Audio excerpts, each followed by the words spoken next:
Vamos para uma pauta de comportamento, mas também nessa questão aí do emagrecimento, que é tão importante, que a gente tem que estar atento. Todas as ferramentas que hoje a gente tem, eu acho que é legal a gente contar para o público. Então, hoje a gente vai conhecer o trabalho da psicóloga Alessandra Abreu. Bem-vinda! Você é psicóloga, psicopedagoga, especialista em psicologia do feminino. Exatamente. Parabéns! É interessante a gente conhecer mais as especialidades, né? Obrigada, Carol. E hoje nós vamos ouvir a história da empresária Sandra Magnani. Acertei? Bem-vinda, viu? Obrigada. Vamos contar aí como é que todo esse processo tem te ajudado. Na verdade, eu queria começar a nossa entrevista perguntando o seguinte. Quando a gente fala do emagrecimento, é uma questão muito complexa, né? Tá envolvendo muita coisa.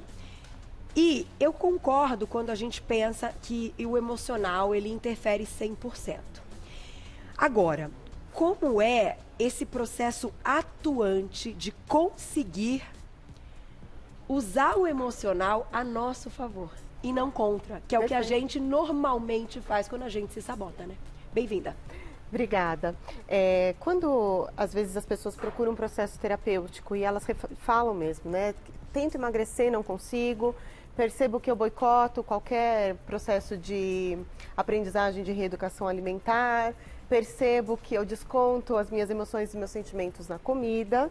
Então, eu já sei que é hora de falar, olha, vamos olhar o que está acontecendo por dentro, porque dentro da sua história de vida está acontecendo um acúmulo de sentimentos não trabalhados, não elaborados. Tá. E isso está resultando num acúmulo de gordura corporal, porque o biotipo reflete mesmo como é que a gente lida com as nossas emoções. Tá. Como você perguntou, qual é a maneira de a gente usar as emoções ao nosso favor? E a gente sabe que dentro desse processo a gente vai abrir uma lixeirinha. É difícil, né? É uma descoberta difícil. Exatamente. A gente vai abrir, né? Vai descascar uma cebola com várias camadas, né? Essas camadas, elas têm raiva, ansiedade, mágoa, frustração, decepção, dores, perdas, traumas. Então, o que a gente precisa fazer a nosso favor no primeiro momento é ter um cuidado enorme com o imediatismo, porque isso sim é usar a emoção ao favor, né? A gente às vezes leva 10, 15, 20 anos para entender que chegou a hora de olhar para dentro e olhar para a saúde com outro carinho, né? Com outro tipo de atenção. Então a gente não vai emagrecer da noite para o dia também. Tá. E uma outra coisa é a procrastinação, porque o que acontece? A camada de gordura nos defende de nós mesmos. A camada de gordura, ela é uma camada de defesa das nossas dores. Entendi. Então, quando a gente começa a acessar com muito amor e carinho esses arquivos, a pessoa tende a procrastinar o cuidado consigo mesma. Isso inclui o tratamento médico, o acompanhamento com a nutricionista. Eu ia te perguntar, você tem alguns braços desse Exatamente, apoio. é sempre multidisciplinar. Tá, não vai substituir uma ida a um profissional. É uma questão realmente que você precisa de outros profissionais que vão indicar o que deve ser feito e o seu trabalho é fazer com que a pessoa coloque em prática todos aqueles, enfim... todas as orientações que ela vai receber. O cardápio, aqueles ditos ali dos profissionais das outras áreas. Então, o imediatismo e a procrastinação precisam ser combatidos, assim, olha, uma gotinha de amor próprio por dia. Você falou uma palavra Porque senão importante. a pessoa vai ter pressa e ela vai boicotar o processo, ela vai sabotar. E enquanto a gente está fazendo essa faxina emocional, que é o que constitui o emagrecimento psicológico, então, usar a emoção ao favor cuidado com a procrastinação e com o imediatismo, que eles vão comprometer completamente. Eu vou ouvir a sua história e eu vou só fazer uma colocação para daqui a pouquinho você comentar.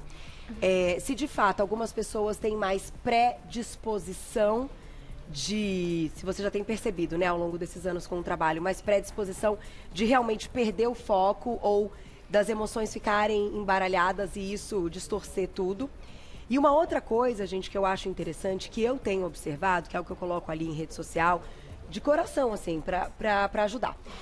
O que eu noto? Que as pessoas têm uma responsabilidade, um comprometimento com o trabalho, com a família, com o filho, se cobram fazer tudo muito bem. E na questão não praticar atividade física, não. Quando a gente fala de um comprometimento e de uma disciplina, vocês concordam comigo que a gente está falando em todos os ramos que nós temos que atuar na nossa vida? Então, da mesma forma que eu saio daqui, depois que acaba um programa lindo desse, cheio de conteúdo, que a gente está ajudando um monte de gente, me dá um tesão de uau, fiz um super trabalho. Assim eu me sinto depois da corrida. Então, queria que a gente conversasse também a respeito disso, e agora eu vou ouvir sua história, para ver como é que você conseguiu mudar, que você vai contar o que aconteceu nesse meio tempo, e fazer o pessoal pensar em casa. Gente, se a gente tem disciplina para trabalhar, se a gente tem disciplina com o filho para ser a melhor mãe, para ajudar outras pessoas, para ser amigo na hora de ser o amigo, e a disciplina que a gente tem que ter interna para praticar uma atividade física e para dizer não na hora do não pra gente. É a mesma disciplina, não é? Disciplina é uma coisa só. Então, vamos te ouvir, daqui a pouquinho a gente desmembra isso. Pode contar a sua história. Bom, eu tive um episódio aí de uma perda de peso bastante grande, né? Mas porque eu tive o meu marido doente, né? Ele ficou com uma doença muito grave, ele teve câncer. E aí, nesse processo todo maluco, né? De gente ir de hospital e ansiedades, né? E de como vai ser. Então, aí eu fui emagrecendo. Rapidamente emagrecendo, né? Eu tenho essa característica no meu organismo, no meu corpo, que é quando eu tenho um problema emocional, eu emagreço facilmente, rapidamente, né? Tá. Esse cuidado que você falou do corpo, Vou pedir para você pegar esse mic, por favor. Tá. Obrigada. Esse cuidado que você falou com o corpo, né, de uma atividade física, na verdade eu sempre tive, porque eu sempre dancei. Então eu tenho esse corpo desperto para isso. Entendi. Né? Você sempre praticou. Eu sempre pratiquei. Só que o seu caso é um caso pontual Isso. do emagrecimento com uma questão de ansiedade e um problema. Exatamente. E a gente sabe que o inverso acaba sendo até mais comum. Quando as pessoas se deparam com uma situação difícil, elas acabam ganhando peso e não emagrecendo, né? Como é que é essa questão da ansiedade nessa parte, né? É de organismo para organismo? Existe, sim, uma característica que é genética, né? Que vai favorecer o metabolismo ou não. Mas, de qualquer forma, tem um metabolismo que é emocional. Então, diante de situações aversivas da vida, diante de conflitos ou de momentos de perda, como a Sandra acabou de mencionar, as pessoas podem reagir dessas maneiras bem opostas realmente. Então, ou a pessoa entrega, né, se entrega para a situação, ela se entrega para aquilo que ela está sentindo, se entrega para a dor, para o luto, para aquele processo. Então, o metabolismo vai passar pela perda junto. Entendi. Ou a pessoa vai com o processo de ansiedade, de negação da experiência que ela está vivendo, né, ela vai fazer um movimento de travar. Para travar e para se proteger pelo processo de ansiedade, ela passa a comer muito mais. Então, às vezes as pessoas passam pela mesma experiência, pelo mesmo conflito emocional. E é por isso que a reação corporal é tão antagônica. E o que você faz hoje? Como é que está hoje o seu momento ligado, então, a essa questão de ansiedade, das emoções? Você perdeu o peso e você não retomou. Você continuou com o peso mais baixo. Não, na verdade não. Eu perdi o peso, mas assim, eu fiquei muito magra, né? Entendi. Então assim, eu quis retomar o peso que eu tinha, que era o meu peso melhor. Então né? aí você fez um processo inverso usando a questão emocional. Exatamente. Mas não de emagrecimento, e sim de voltar. Isso ao que eu era. Que era o que te agrada. Exatamente. E te coloca de forma saudável também, Exatamente, né? exatamente. Vamos falar da disciplina? É difícil, né? Aí a gente fala assim, puxa vida, mas que nem eu relacionei com o trabalho. Porque pra mim, se eu trabalho todo dia, eu tenho que treinar todo dia. Porque o trabalho traz esses frutos, o treino traz esses. Mas são frutos que a gente precisa, dos dois lados. Só que é uma coisa interessante, porque as pessoas às vezes trabalham, e o trabalho não é fácil. Toda vez que você quer ser melhor, você tem que se esforçar mais. Então, se você quer melhorar no treino, também. Então, isso também funciona pro trabalho. Por isso que eu relaciono com o trabalho. Aí a pessoa dá um gás no trabalho, trabalha pra caramba, tem ali uma referência profissional, é muito bem visto. E quando a gente pensa na vida pessoal, todo esse gás não tem. O que acontece? Porque assim, eu quero entender o que acontece dentro da gente. Eu vou explicar, Carol. É muito interessante a sua correlação, porque ela faz mesmo bastante sentido simbólico, né? Por que na hora de entregar um resultado para o coletivo, né? A pessoa coloca toda a garra, toda a disposição, e na hora que ela precisa, né, se desligar de um papel que seja profissional, familiar, qualquer que seja, e ela vai ter aquele tempo para ela. Por que que o sistema de merecimento trava, né? Por quê? Porque Faz o seguinte, realmente é um departamento dentro de nós. você vai me contar já já. Tá joia. Vou lá e já volto. Tá bom. Segura. Quem quiser manda perguntinha, @VocêBonitaTV. Por quê, gente? Por quê? Há tanta disciplina pro trabalho, pra casa, pros filhos e pra cuidar da gente. A gente não tem disciplina. De volta com o nosso Você Bonita, a gente está falando de emagrecimento emocional, conhecendo o trabalho da psicóloga, psicopedagoga especialista em psicologia do feminino, Alessandra Abreu. Estávamos ouvindo aí a história da Sandra Magnani, que é empresária. Paramos naquela situação que eu coloquei da disciplina. Por que a gente tem disciplina para umas coisas e a gente não tem para outras? Vamos abrir a gavetinha? Vamos lá. Disciplina e comprometimento? Vamos lá. O que acontece é que, como a Carol alinhou com a questão do trabalho, no trabalho a gente tem um resultado para entregar, a gente tem um chefe, a gente tem um líder que está ali comandando o processo. Quando é a nossa atividade física, o nosso cuidado com a nossa saúde, o nosso bem-estar, aí o comando é interno. Não vai ter chefe vindo de fora pedindo para você entregar nada no final do mês. É verdade. E aí entra a segunda questão, que é a nossa falta de educação emocional, no sentido de nós aprendermos a nos realizar. A gente não é educado a respeito da importância do descanso, do lazer, daquele tempo de refazimento emocional, espiritual, daquele tempo em que você vai cuidar da sua saúde, você vai fazer aquilo que vai te trazer um resultado com a prática, né? Com a prática. Sem você escapar, primeiro pela válvula de escape da comida, que é aquela que vai trazer um prazer mais rápido. Sim. Então a gente não tem uma educação nesse sentido. É mais rápido. Então disciplina e comprometimento vão depender de um processo de amadurecimento, né, que não independe de idade cronológica, porque esse amadurecimento é um contato mesmo com o seu ambiente interno, em que você vai aprender a ter um comando e uma consciência daquilo que você precisa fazer por si mesmo. Ser seu chefe.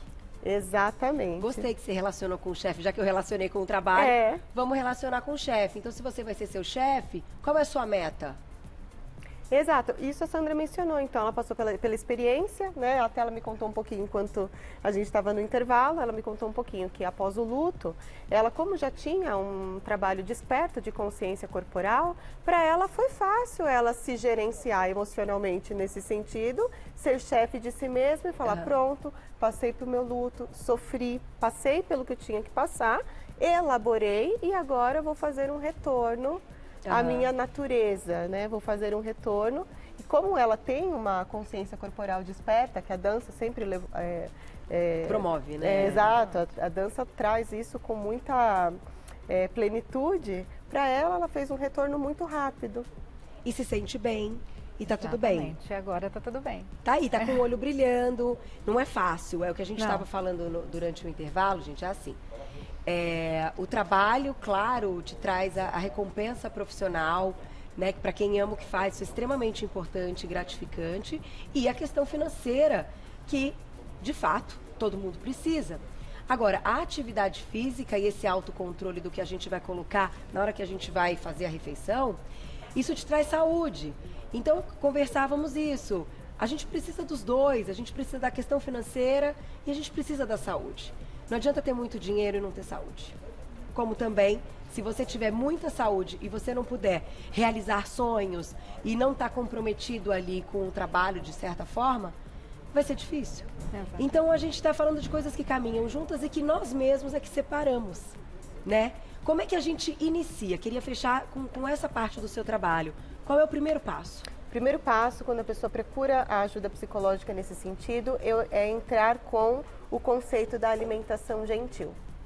Seu corpo é a sua casa, seu corpo é seu templo, seu corpo é o lugar onde a sua alma habita.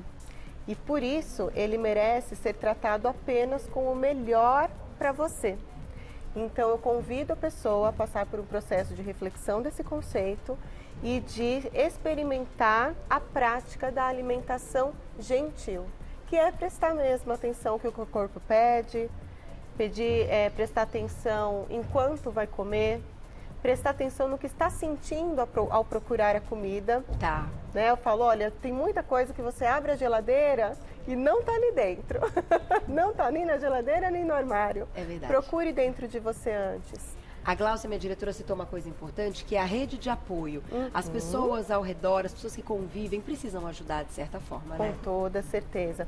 Às vezes eu acho assim tão triste para uma pessoa que está lutando contra um processo de obesidade e a pessoa fala assim, ah, você não emagrece porque não quer. É igual falar para um míope, olha, você não está enxergando porque não quer, né? Não, a pessoa precisa de apoio, ela precisa de uma equipe multidisciplinar, ela precisa sentir que ela tem pessoas que colaboram e que torcem por ela também, né? Sem Porque dúvida. isso fortalece muito o emocional e encoraja a pessoa a dar continuidade naquilo que ela geralmente costuma desistir no meio do É caminho. fantástico, né? E ficar dizendo, ah, não, é só hoje, pode comer. Ah, é só hoje. Gente, isso... Ou só comer por hoje se torna recompensa todo dia, né? Ah, eu Acaba. fiz tão bonitinho essa semana, agora aconteceu isso, aí eu mereço essa torta de morango. Aí come inteira, Mas aí hein? come inteira, entende? Isso não é uma alimentação gentil. Claro que ela poderia comer um pedaço de torta e se saciar, se realizar com isso, mas isso não é gentil, ela partir para o excesso e para a autoagressão. Isso vira uma autoagressão. Adorei. Você volta pra gente falar mais? Com toda Então, certeza. gente, a gavetinha do comprometimento e da disciplina tá lá. Vamos abrir para as coisas que nos fazem bem. Sejamos líderes, então, De si mesmas. de si mesmas e com metas. Amei, muito legal. Muito obrigada, Quem quiser saber Carol. mais do trabalho, então, da Alessandra, vai lá no Insta, @Alessandra_Florentino. @Alessandra_Florentino. Obrigada a Sandra Magnani. Obrigada, tudo de bom Obrigada. para você. E obrigada, Ale, até a próxima. Muito obrigada, Adorei. Carol. Mas...